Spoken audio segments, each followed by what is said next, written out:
Hey, welcome to the Barbecue Toolbox. Hey, today's episode I'm going to go through how to run an offset smoker. This is kind of a beginner's episode here, how to get this thing running. I'm going to show you what I do to get mine set up every time, how to pick the wood that you want to smoke with, how do you control the temperature on this, how do you control the smoke, all those things, all in this video, and you're going to learn it right now.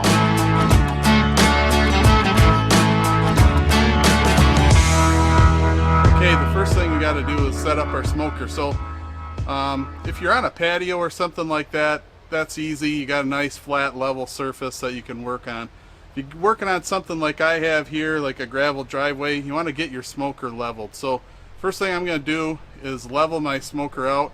Is get yourself just a cheap old level, and I usually use some wooden shims. I'm going to check it front to back, and then I'm going to check it side to side.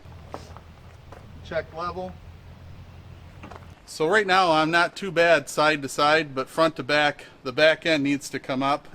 What I'll do is I'll take a few shims and I'll put those on the back side of my smoker and raise that side up.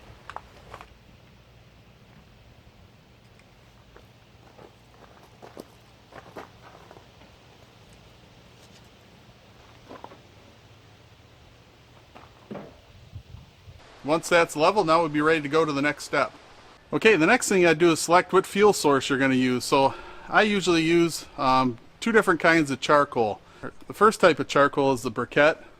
That's this little piece right here. They're uniformly shaped. And the second type is the lump charcoal.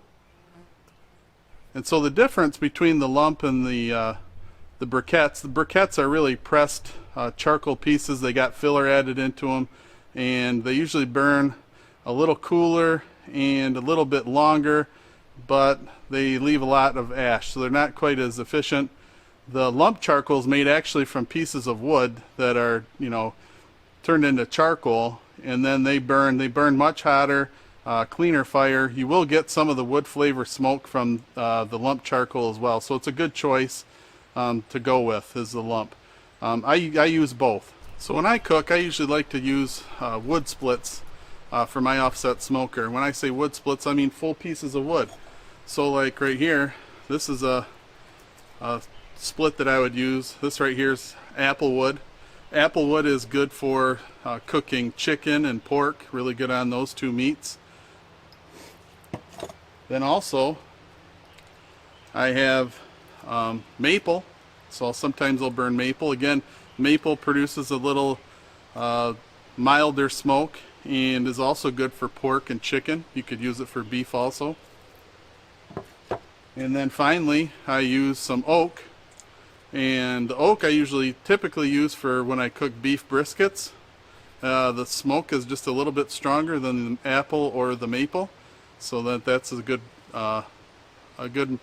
wood to use with beef. So to me, any hardwood or fruit wood that you want to use is good for your smoker. The woods you do not want to use at all, do not use anything that's an evergreen, a pine, a cedar, anything like that to burn in your smoker. It is not good for your meat. Do not use it at all. So there's your little tip on wood choices. Go with the traditionals, and any wood that's in your area, that's the wood you want to be cooking with. Next thing you got to do is you got to get your fire started. So best thing to do, get yourself a chimney starter. And the chimney starter, you'll put your charcoal in there, and then what you'll do is you'll use one of these wax cubes to get your fire started. Do not, when I say do not, use lighter fluid to start your charcoal. Absolute 100% mistake. You do not want that burning into your smoker and getting onto your meat. So go with natural products like a wax here that will leave no after smells or anything like that, or you can even use crumpled up newspaper. That might be a thing of the past nowadays, but if you find some newspaper, go ahead and use that. But these wax cubes, you can find these in any of the big box hardware stores. They carry them, so excellent for getting fire started. One or two of these, light it up, set your charcoal chimney right over top of it, and give yourself 20-30 minutes and you'll have hot coals to put into your smoker. Okay, here we go. This is I'm going to show you the different parts of the smoker. So we're going to start here. Down here's the firebox, and that's where we're going to put our charcoal down there, the wood, everything that's going to go to creating our fire. It's going to go inside the firebox. We're not going to put charcoal anywhere else inside our smoker. Working our way down the line here. This is the cooking chamber right here. So this is where all your meat's going to go. Meat's going to go in the cooking chamber, and only in the cooking chamber when you're smoking the meat. We got a damper here on the chimney. This damper, for the most part, you're always going to leave wide open, and let that just be open at all times. For the most part, if you leave this wide open, I think that's your best bet. Don't mess with this when you're first starting out. Okay, here on the firebox side, you're going to see the inlet. This is where we're going to control the temperature of our smoker. The way this works is, if you want a higher temperature, you need more fuel and or more air. If you want a lower temperature, you need lower amount of fuel and or less amount of air. So the way you control your temperature is, if you don't have it hot enough, you open this all the way up. So you always start with it fully opened, and then if you need to get more temperature, then go ahead and add more fuel if it's fully open and you're still not getting the temperature you need. If you need to dial it down, it's getting too hot, you start to close this thing off. Just make small increments at a time, and your temperature will start to come down. You want to pay attention to is the kind of smoke you have coming out of your chimney. What you don't want is like white puffy smoke coming out of here all the time. You really want to have a really thin blue smoke. And that's what I have going right now. So this is an example of the thin blue smoke. Let's see if you can get a good look at it here. That's exactly what you want to see. Thin blue smoke. That's going to give you the best flavor on your meat. Not going to be too overpowering, and it's going to be perfect. When we're dealing with how to control the smoke on your offset smoker, again, you're going to look to your inlet here. And the more air you get to your fire, the cleaner burning fire you're going to get, and the less of the white puffy smoke you'll have coming out of your chimney. So open is better to have a cleaner burning fire and the nice thin blue smoke. If you find that you've got to choke your fire off too much and you start getting white puffy smoke again, that probably means you have too much fuel into your smoker. And a good way to bleed off some of that temperature, if you want to, is just open your cooking chamber up.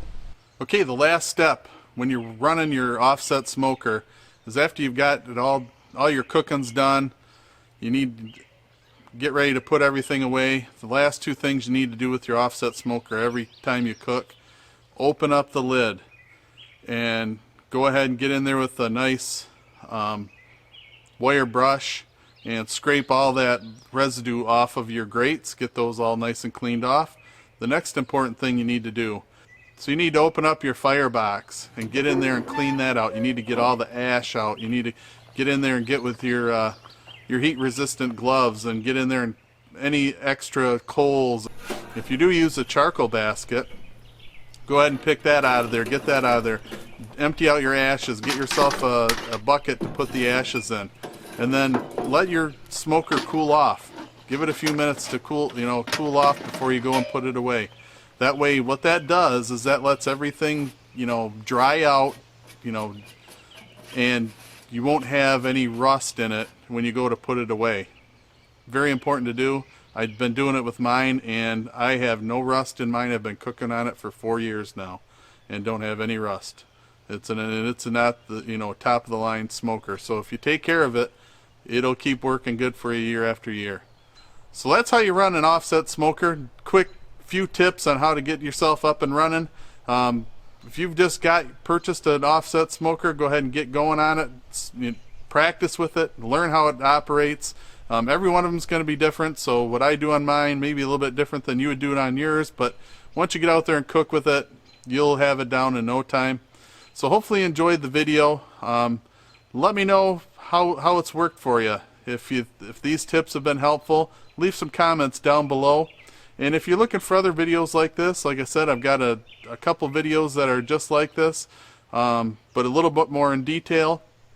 And then finally I've got one if you've just bought an offset smoker and it's kind of a, you know, store-bought brand like I have here.